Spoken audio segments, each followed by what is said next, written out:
Welcome to Leadership Unlocked, where we uncover the pivotal stories that shape extraordinary leaders. I'm Dusty Holcomb, and on this show, we don't just talk about leadership, we decode it. In every episode, we sit down with change makers who've walked through the fire, challenged the status quo, and they have emerged with wisdom worth sharing. These aren't just lessons, they're lived experiences, real moments that reveal the mindset, resilience, and clarity behind lasting impact. Today, you're going to hear one of those stories.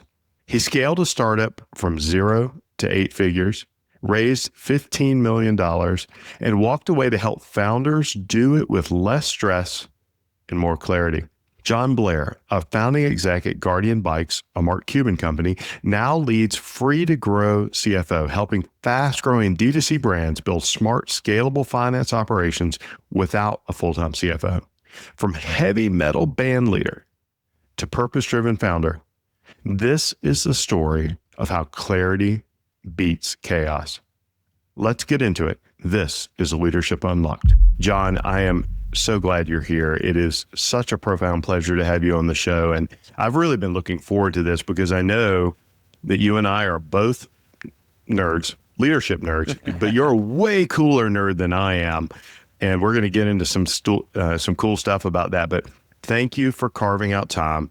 And I believe life is short and precious and sweet, and there needs to be return on invested time with everything we do. And I am deeply grateful for your investment of time with me and with our audience today. Absolutely. It's always a pleasure chatting with you. And I'm super excited to jump into it. All right. Well, let's jump into this. I mentioned that you're cooler than I am, and it's like, I don't know, infinity level and beyond. But how on earth did you go from like heavy metal musician with like rock god grandeur to like now being like a CFO rock guy? Like how the heck did you do this, man? How do you become a heavy metal guy to just a butt kicking CFO guy? I mean, look, so I was fortunate enough that my parents forced me to be a musician when I was 5 years old. They forced me to play piano. And funny enough, I fell in love with music, but I discovered guitar a few years later, and I was just like, what is this thing? This is amazing. And I immediately got into playing. I've been playing in just god-awful bands since I was 10 years old. Kudos to my parents for letting me and like 11-year-old kids play music in my bedroom, which for sure shook the whole house with just horrendous sounding music, right? But I went from punk rock to, I found heavy metal one day, and I was just stumbled upon this band called Killswitch Engage, and I was like, what is this? This is amazing. Look, I've been a self-starter from the beginning. I've started skateboard companies when I was in middle school and made my own stickers and sold them and made my own like skateboard decks. I was always the one starting new bands. At one point, I was in 3 bands at once. And when I went to college to get a business degree and chose accounting and finance, I met 4 other dudes who played metal and met a drummer, a bass player, another guitar player, and a singer. And I was like, hey guys, we have got to start a band. Like, when is this going to happen ever again in our life? And so we started it just having fun. And then we got signed to a record label. But funny enough, I had met the founder of Guardian Bikes. He went to the same business school as me. And so at the same time as recording, the band was called Fate's Demise, recording our record, I was also the moonlighting head of finance for what's now today Guardian Bikes. And so I was always an accounting and finance guy after college, but I was also following my life stream of being a musician. So we put out 1 record, did 1 tour, and I came back and was like, that's not the life for me. I love music, but it was a lot of work, and it wasn't so much about the money. It was just like, I was the business guy, as you would imagine. I built our website, I did all our marketing, I booked all our shows, I worked with our record label, and the rest of the guys just weren't really as serious as I was about making this thing a business. And so I was like, well, I'm going to get back into the business world. I'm going to find a group of people that want to build something. So really, to answer your question, I'm really just a builder. And I found myself in the midst of building bands and then pivoted to building startup businesses, most notably Guardian Bikes, which went on Shark Tank back in 2017. We scaled that. It's an e-commerce kids bike brand that we scaled from 0 to 8 figures in 3 short years. Then I met Jesus 7 years ago, 8 years ago when I turned 30. And that's where the concept of what is a builder in the business world really started getting challenged by the Bible and the things that I felt God was speaking to me in my prayer and my prayer life. And that's when I really, that was the turning point where I had to start questioning what's next for me. Brother, that is so rich. And there are there's a million tentacles I just want to grab hold of from that story. I have to ask this. Do you still play? I do. Actually, right over here to my right is my little studio. I'm actually, one of my personal goals, sitting on my life plan is sitting on the couch right here. One of my goals for this year is to finish recording and release 2 songs that I've been writing. I'm writing a ton of songs, but I recently, actually last week, was like, I'm trying to dilute my focus. I want to write 5 songs and record them. I was like, these 2 are almost done. Finish them this year and release them. And so the band, I believe the band is going to be called Sola Scriptura, which if you're a Christian and you're familiar with the 5 solas of the Reformation, one of them is Sola Scriptura, which means scripture alone. And what I feel convicted to do is just weave actual verses from the Bible into the lyrics. And I think in the heavy metal world, that'll be something that's not very common. And that's kind of my ministry, I guess. That's amazing. Who is your dream sit-in gig? Like if the phone rings when we get off this recording and someone says, dude, you're coming on stage one night, one place, one band, and you've got to cancel something that's important, but you've got this gig. Who would it be? It's a band called Killswitch Engage. They are hands down my favorite metal band of all time. And my wife would let me cancel whatever I had to cancel to go do that. Would she come watch you play? Yes, actually, when I met her, I was 25, she was 21. It was the 6-month stretch in which I didn't have a job. I stopped working for Guardian Bikes for 6 months because we were touring, and I just couldn't hold down a regular job. And I met her coming off of that tour, and I remember going to meet her mom. She's like, "This is my boyfriend. He doesn't currently have a job. He's in a heavy metal band, but I swear he's actually an accountant." Okay, that has got to be the best setup line for like parental kicking out ever. Like, here's my boyfriend. He doesn't have a job. He's a heavy metal guitarist, but I swear he went to school. That's amazing. Yeah, that's love right there, man. That is love. I'm delighted you're still playing. I had a little dalliance with the drums years and years ago, and similar to you, thought that I was going to be a professional musician. Went to a summer up at Berkeley in Boston.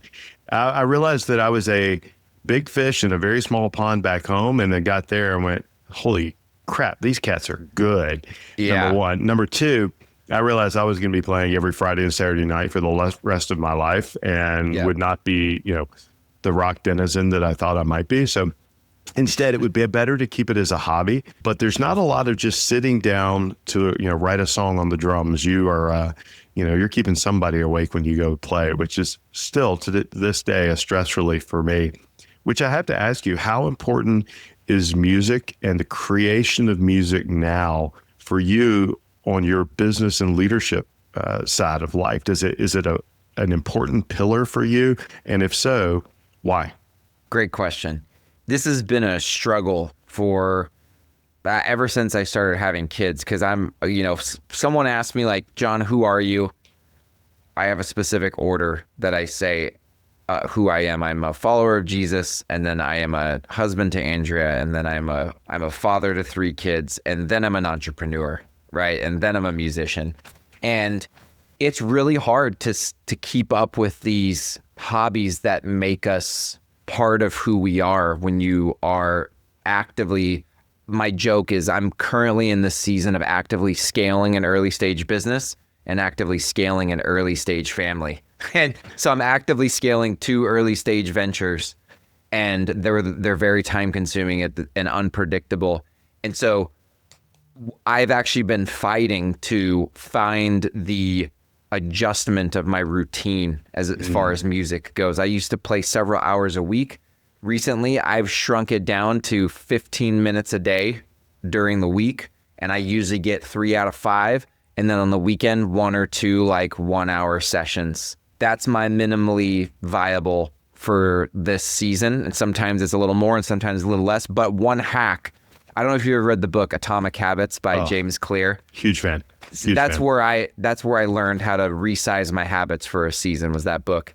And so one thing he talks about is make it visible, right? How to make a habit, like something you want to do more of, make it visible. So I'm looking at the door to my office. I place my guitar right in front of the door because Nice. I have to pass it to leave the room. And so even when I don't play it, I have to walk right past it instead of it hung on the wall. And I'm just like, it like creates this tension inside me, and it's caused me to play more guitar. I love that, man. All right, what kind of axe are you slinging? What's your go-to?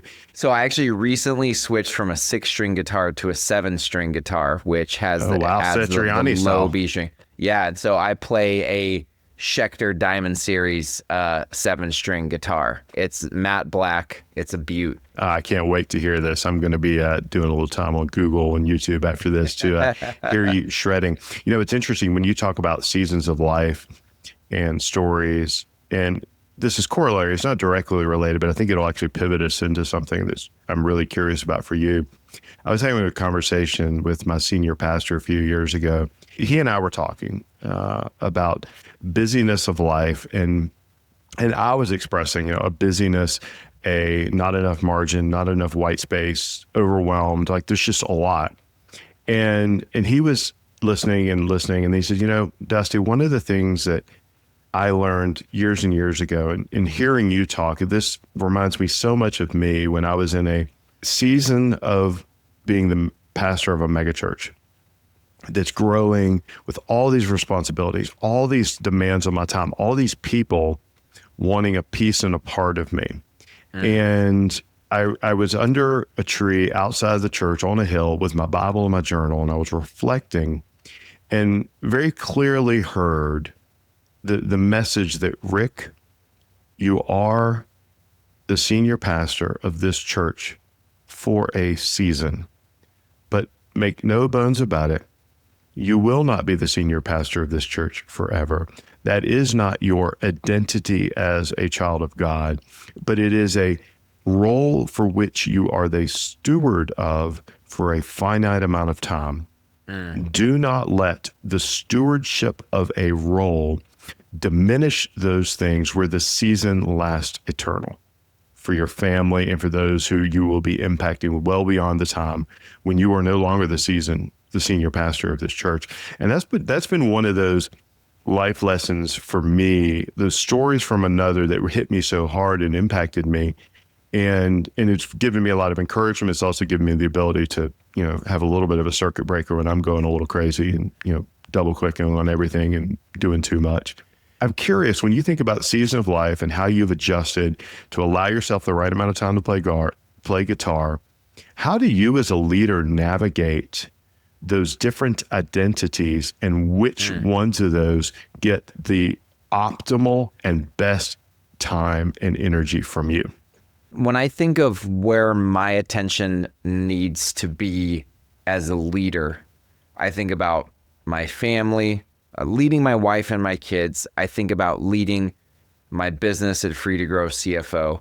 And I think about leading myself, not necessarily in that order, but those are like the 3 that come up the most frequently. And I gotta say, so I have currently a 6-year-old, a 4-year-old, and a 2-year-old.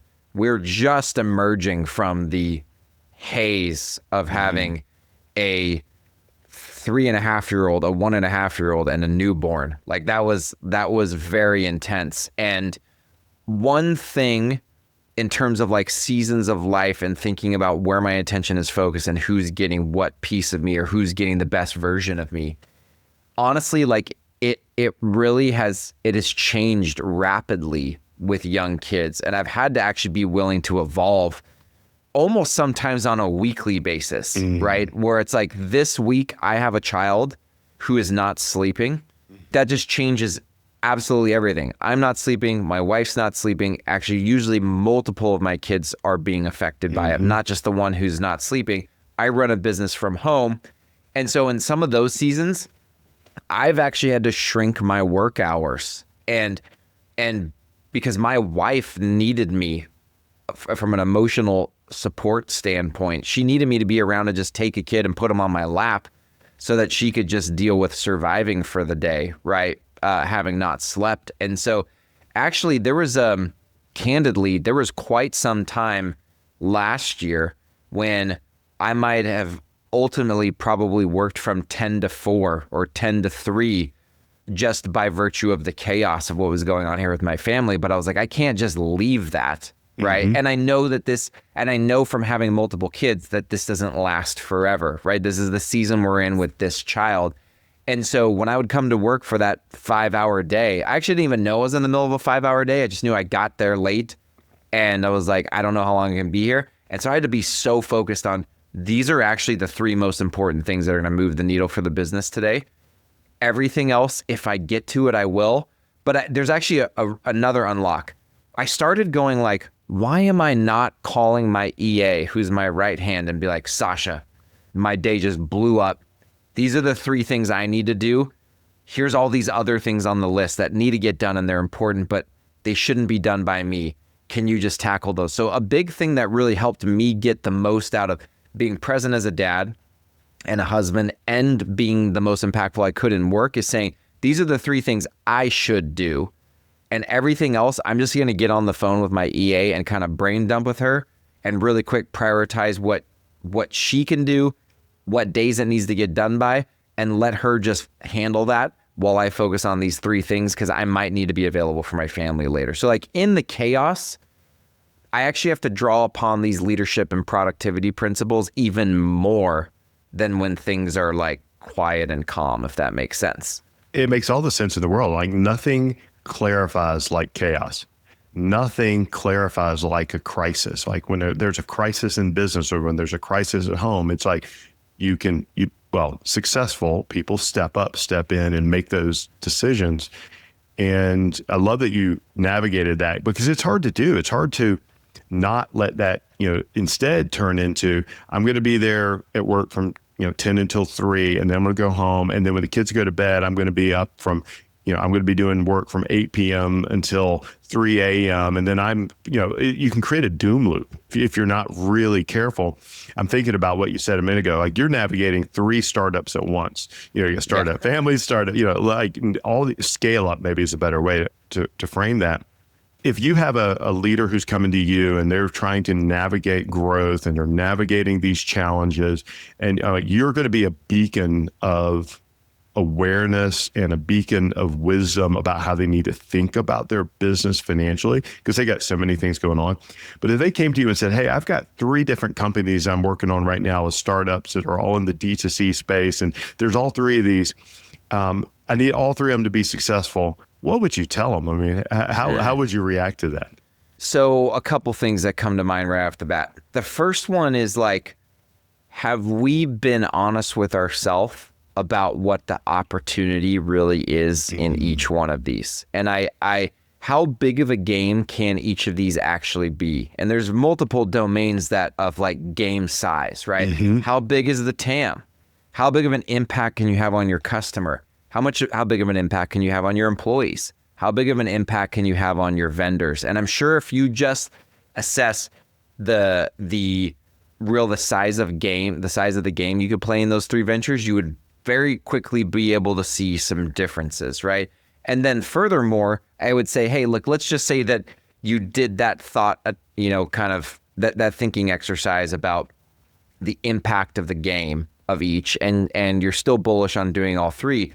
Well, I would say, should you be involved in all 3 as an operator or not, right? And where you should make that decision, I think, generally speaking, is like, is there a place in each of those businesses that you can carve out a role or a function or responsibility where you can actually uniquely add value to it? If you can't uniquely add value to it, then there's probably someone that you should hire that can uniquely add value to it and can be a better operator in that position. And so like, I actually don't necessarily think that you can't have more than one business, but I think you should be very clear about what your role is in the business and who's the main operator, because it doesn't have to, or I guess let me say it differently. It shouldn't necessarily be you in all of them. Well said. I can't say that any more effectively or impactfully. And it is, at least in my experience, what I've found with a lot of entrepreneurs and a lot of founders as I've worked with them is the brain's running 1,000,000 miles an hour. There's lots of ideas, and it's this, it's that. We can do this, we can do that. And it's the ability to distill and to discern and to identify, this is the most impactful, the most important, and this is what I should do, not what I could do. Yeah. But what I absolutely should do. Most leaders don't need more advice. They simply need clarity. That's what the Vision to Victory scorecard is all about. It's free, it's fast, and it gives you a clear picture of where you are and what's next. Start now at clarityalignmentexecution.com. Let's make sure that your next step forward is the right one. Well, did you come by this wisdom organically? Like, were you born knowing all of these incredible things and this is a wisdom? Or did you have to take some lumps along the way to figure these things out? And if so, I would really love to know and understand like some of the leadership principles that you live by and maybe a story or two behind them. Absolutely. So my ongoing accumulation or learning of, quote, wisdom, I'm saying quote because I would say that I'm still very low on the totem pole and I'm figuring it out, right? It is a combination of being a lifelong learner and being a nerd and reading a lot. It's a combination of that, testing and using those principles that I'm learning in real time over the last 15 years in growing businesses. And then my relationship with God and learning and reading the Bible and praying. I can't separate any of those from them. From it's like a 3-legged stool, right? You take one of the legs off and the stool falls over. And so I'm such a nerd on my phone. I could pull this up right now. I actually have a list of every book I've read for the last 6 or 7 years, grouped by year. So I know if I'm on pace to read the same number of books as the previous year, or if I'm getting too concentrated in a specific subject or a specific author. That's how nerdy I am. Some things that come to mind though that are like really like impactful and that influence me day to day. I mentioned Michael Hyatt earlier. I got exposed to Michael Hyatt through the pastor at the church I got saved at in Southern California 8 years ago. He's a Michael Hyatt follower. And one of the pastors of that church who discipled me, my first kind of spiritual mentor, he was a big Michael Hyatt nerd. And so I read The Best Year Ever. And actually I read it with my wife. We read it together, which was kind of cool. And that book just like blew me away in terms of like, hey, you can live life on purpose, intentionally. You can actually plan things out, right? And actually create in your mind first the life that you want and then act on it. And so I've read most of his books. Free to Focus was a huge unlock for me. And also, I think another big one, The 7 Habits of Highly Effective People by, why am I forgetting his name right now? He's like a god in the Dr. Stephen Covey. Stephen Covey, yes. This concept of like you create in your mind, and again, Think and Grow Rich is very aligned with this as well. You create. Everything that you want out of life needs to be created first in your mind and then clearly written down and then acted upon again and again and again and again with imperfection and assessment and reflection and adjustment along the way, right?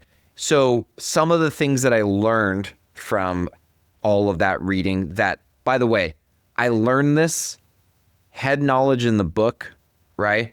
Heart knowledge by making the mistakes, growing businesses and going like, I very clearly see why that's a guiding principle, right? And so some of the big ones, one, full focus planner, Michael Hyatt, on my desk. I'll never live another day without one of these, I don't think. In fact, one day I may create my own just for myself. What's key about that? Weekly preview. Every week I plan out my week and it's like this beautiful kind of setup that Michael Hyatt's put in the planner you start with your 5 to 7 wins from the previous week. So you start off with gratitude, like this is where I won. And then you reflect on your big 3 from last week, the 3 top priorities that you said you were going to execute on. You grade yourself. How far did you get? And then you do an after action review. What went well? What didn't go well? What am I going to change? And so you do that before you plan out the upcoming week. Yes. And so you're like, you learn something from last week so you're going to go into this week differently, and then you plan out your week. And so that's something I do quarterly preview personally and with my business. And then the other big thing that changed my leadership in EOS, I came across the book Traction when I was at Guardian Bikes. I was searching desperately for an operating system as we were scaling that business from 3 to 30 people.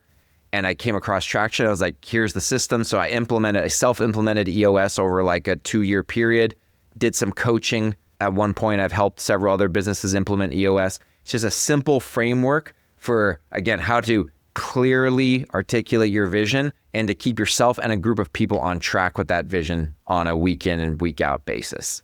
Yeah, you and I have very common influencers, and I don't use that word in the common social for sure meaning, but like I'm a huge Michael Hyatt fan. Got introduced to him. Gosh, he was speaking at something. This is years and years ago, and I went, I like that guy. And I think he had just come out with the planner and still use it. I'm like you. I've tweaked it now. I've kind of hacked it for what works with me. And I'm a big Traction fan and love a lot of the principles of EOS. And it is that begin with the end in mind. Yeah. That from the 7 habits, and it is the ability to be reflective and thankful, and it is the ability to then go. And I love that there's a word that I wrote down that I think is so important, because I think that this stops so many people, is that you get this head knowledge and then you apply it and implement it, and you fail sometimes, you learn sometimes, you take some lumps and bruises, but you understand that doing it is going to come with imperfections. And that's the word I wrote down, with imperfection.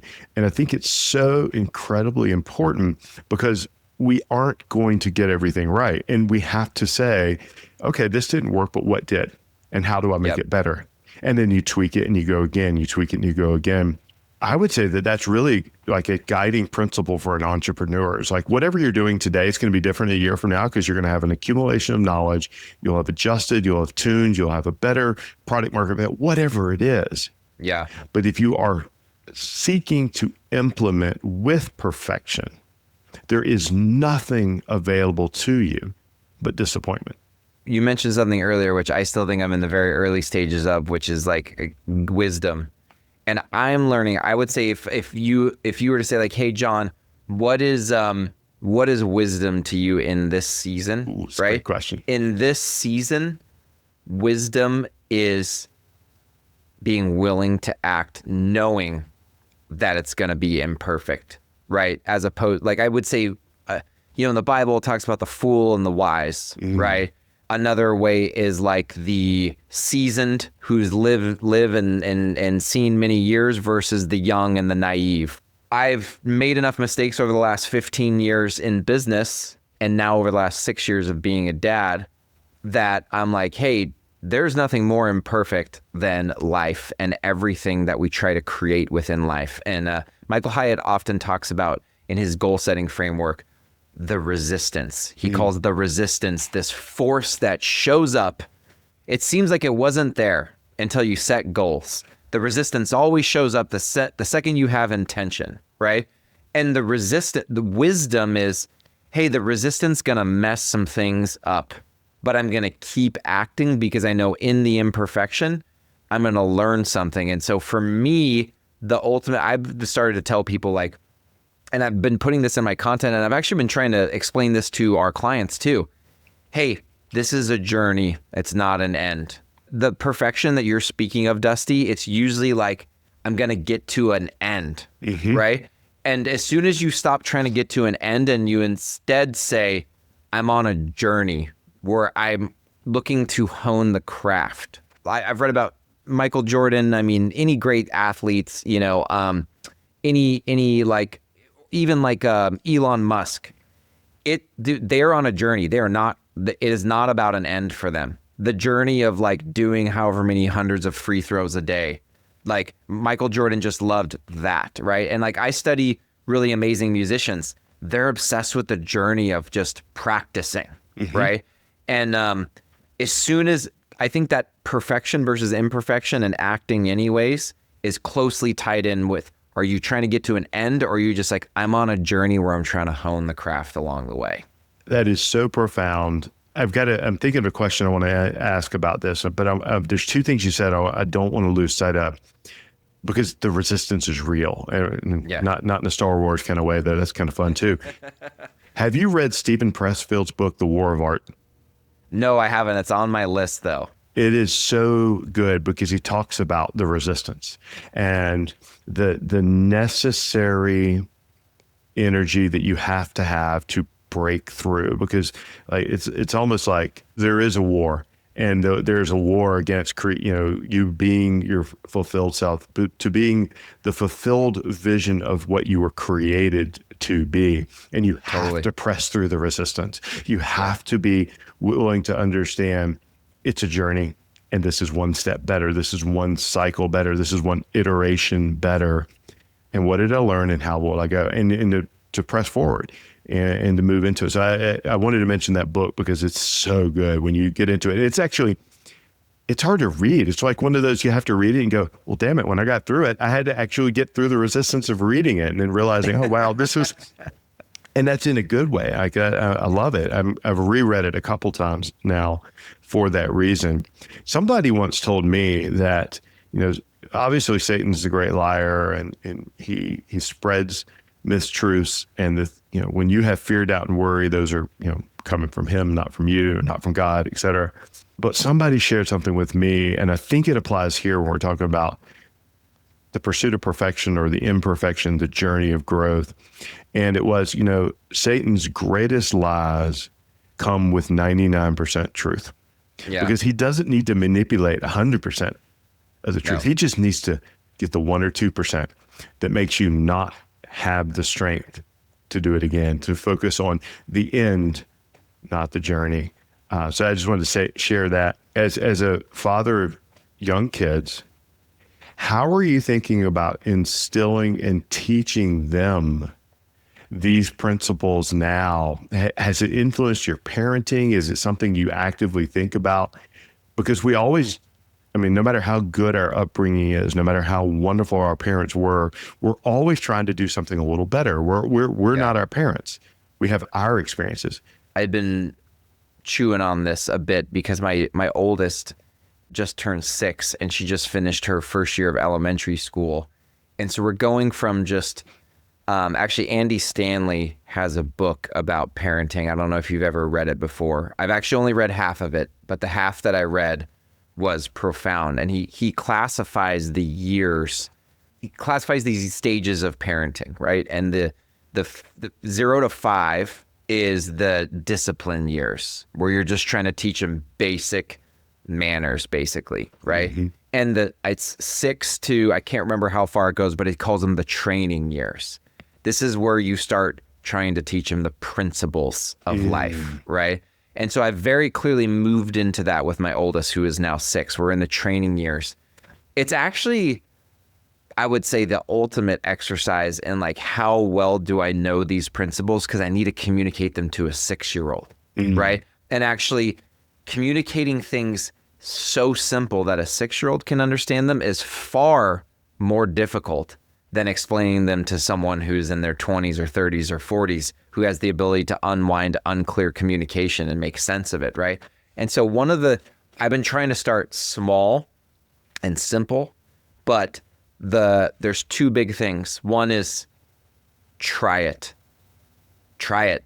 I don't care if you fail. And I've actually been working with my wife on this as well, because both of us were, in one way, shape, or form, we realized as kids, kind of told that we should stay inside of a box to some degree, right? In different ways from different people in our lives when we were kids.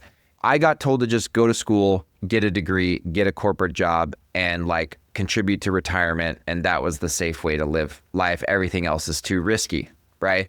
I was a rebel, as you could tell from being in a metal band. And I was like, I'm going to do, and getting an accounting degree, but not becoming a CPA and be like, I will not go do Big Four accounting. I'm going to be an entrepreneur. But what I learned was if I read, if I put in the work to learn and I surround myself with good people and I follow, I believe is God's calling, things work. They're not always the way that they're never the way you think they're going to work, but they work and success comes and you build. And I'm saying all this because I want to teach my kids, I want to teach my daughter at 6 years old, you don't know your way yet, and that's okay. I didn't figure out I was an entrepreneur until I was 25. And it took me till probably I was 30 to really believe that I was an entrepreneur. I started acting like one, but not really knowing what it meant. And then when I was 30, I was like, no, I am. And so try things and be willing to fail. And so a very tangible way I've been doing that with her is that she has these, in her kindergarten year, this last year, they have these sight word cards. It's 10 words that they need to learn to read by sight because they're hard to sound out. It was up to them on Fridays to bring them to the teacher and say, I'm ready for my test. The teacher would never, she'd say, who wants to come up and do the test? She doesn't force you to do it. You have to walk up there, but she give you the opportunity. And I would tell my daughter, are you ready to do your sight words? She's like, no, I'm scared. I'm like, just go do it. Just go do it. Walk up there. And if you miss one, it's okay. Come back and let's talk about which one you missed and let's do it again. I will be proud of you for just trying. I don't care about the outcome. And so I think what I'm saying is I'm focusing on saying, I'm going to be proud of you for the effort, not for the outcome. Because I think, unfortunately, the school system grades kids on the outcome too much and doesn't realize an unintended consequence is they get afraid to try. They don't get rewarded for the effort. And so I'm trying to really focus on helping my kids be rewarded in our household for the effort. But there's always a conversation, hey, what did we learn? And that's the key. I love that, John. You know, one of the things we do is we have a similar conversation about what happened this past weekend that you're grateful for. You know, I'm trying to instill that gratitude mindset that no matter what's going on, there is something there to be grateful for. I love the way you're thinking about this and approaching this with your daughter. And I think I've read that book from Andy Stanley, but I'm going to go reread it. I'm reminded my 13-year-old is playing 8th grade football this coming year, and he's so jazzed about it. And he's never been the one who would be the self-starter, wake up early, you know, motivated to work out. But there's something that's you know, a switch has flipped in his brain. And this past Saturday, I was so proud of him. This past Saturday, he's like, hey, would you work out with me? And I said, yeah, buddy, I'll do it. Let's go. Because he'd set an alarm all, you know, summertime, every afternoon at 3 the week before. And Saturday morning, we get into the gym, and for an hour and a half, we're working out together. And now, what all it is me showing him, all right, here's the proper way to lift. Here is the principles that matter for doing this. So he worked his tail off. Then we go out in the yard, we do yard work for 2 hours. And then we come in and I teach him how to smoke wings. And like he's doing all the work. And then as he's headed to bed Saturday night, I give him a hug, tell him I love him. And he goes, Dad, today was an awesome day. And all he did was get his butt kicked in the gym, and he worked out and do yard work and, you know, have to cook and clean. But it was an awesome day. And I was like, wow, okay, this is a dad moment. This is a cool thing. Yeah. I managed not to screw this one up. One thing you mentioned a minute ago when you're talking about teaching kids and having to simplify and distill, and we see this in leadership, in business, and everything else. It's often, and it's almost always not the words, it's our own parental behaviors. And man, I will give it to kids. They will call you on your disconnect quicker than anything. But you didn't do that, Dad. But you said I couldn't, but you're doing it this way. So man, they're good at wake up calls. That's for sure. That is for sure. Okay, John, you and I could riff and jam for hours, I feel, especially on the topic of leadership and the principles. I'm going to switch us to some rapid fire questions because I'm really curious about a few of these for you and how they've framed and informed you. And I'm probably going to have you come back because I just got a million other questions written down about you and your journey. But let's go rapid fire for a few minutes. What is one book that you believe every leader should read? This may sound cliche, but I actually think the Bible, because I read a bunch of leadership books before I read the Bible. And then when I read the Bible, I was like, it changed my leadership forever. I even know people who are not Christians who've read the Bible from a leadership standpoint and said that was amazing. So I challenge everyone to try that. Yeah, there's so much wisdom. And I think you and I have talked about this before, but I know for me, if I'm stuck, I just need to go to Proverbs and I need to go to the Psalms and I need to seek wisdom. And that's a future conversation to talk about wisdom because, there's so much richness in unpacking what it is in a season. Okay, what is the best leadership advice or mentorship input that you've ever received?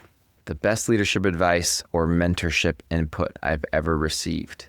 Honestly, I think it is from my pastor at the church where I got saved and who's kind of like my spiritual mentor. And it's that you need to lead yourself well first, then take that and lead your household well, and then take that and lead your business well. When I work with leadership teams, that's a similar thing. Lead yourself first, which allows you to lead your team lead your team, which allows you to lead an organization. But if you don't lead yourself, nothing else works. Absolutely. What is one daily practice that makes you a better leader? It is reading the Bible followed by reading whatever business book I'm currently studying, even if it's as little as 10 minutes a day. What's the next business book on your nightstand or on your desk? So I'm reading a book called Close Deals Faster. I'm kind of studying sales right now, but right after that I have sitting underneath it is actually Poor Charlie's Almanac about Charlie Munger and investing. And I'm really excited to get into that one. That is, man, that's I want to sleep with that one under my pillow so I can get 1% of the wisdom that's in that book. For sure. By osmosis. Charlie Munger is amazing. Have you ever listened to the Acquired podcast? No, I've been told to listen to it before. Listen to the interview with Charlie Munger. It's just priceless. He's so good. It's crazy. He's amazing. Okay, what's your leadership superpower, John? My leadership superpower is reminding the team of why we're actually here. And when I say that, I mean the core values of the business and the God-given purpose that every business has that I've led before. And so it's hey, I know it feels like we're here for this, but we're actually here for this. And the way that changes the team every single time is priceless. It's unbelievable. It's like it's a force multiplier, an impact multiplier. It's a multiplying effect for sure. At the end of the day, when you shut it all down, what has happened that can allow you to say, this was a good day. Today was successful? It actually is that I just make it through what the full focus planner system calls the workday shutdown.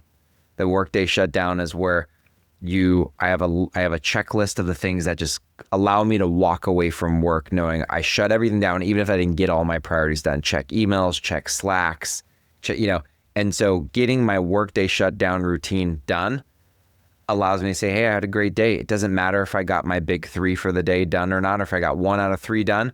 I shut down and I'm walking away and I'll be back again tomorrow. Amazing. All right, John, what's a cause or organization that you are passionate about supporting? So it's actually, they're called Restore. It's a leadership coaching nonprofit that was started by my spiritual mentor and former pastor. And it's actually it's a restoration and reflection kind of coaching for burnt out pastors. They've started extending it to a secondary purpose, which is raising up future church leaders and training them in leadership training and learning how to live a holistically healthy life before they go run a church so they don't ever run into the problem of burnout. But super passionate about it and love supporting that. That's amazing. We'll find that and put it in the show notes for others who might be interested in learning more. All right, John, let's wrap this up. Where can our audience learn more about you and the incredible value that you provide to D2C entrepreneurs and founders and owners who are scaling and growing their business? Yeah, I mean, if you're just interested in getting a slow drip of content that can help you scale your D2C brand, consider following me on LinkedIn. It's John, Jon Blair. And then you can always check out our website, freetogrowcfo.com. John, this is amazing. Again, I could talk for hours, and it is a double header. We already spent a half hour or more on the video today, but I am so deeply thankful to have someone like you to talk with, to sharpen with, and to really learn from. So thank you for investing some of your wisdom into me and into our audience. I cannot wait to see and cheer for you and see how you impact the lives of many, many people. Thanks, Dusty. It's been a pleasure to be here. Awesome. Thanks, John. If today's episode gave you something to think about, something to apply, then there's more where that came from. Head over to arcusgroup.com and sign up for our newsletter. It's where we share tools, insights, and our leadership frameworks to help you lead with more clarity, more alignment, and more impact. No fluff, just what helps you lead better. Thanks for tuning in. See you next time on Leadership Unlocked.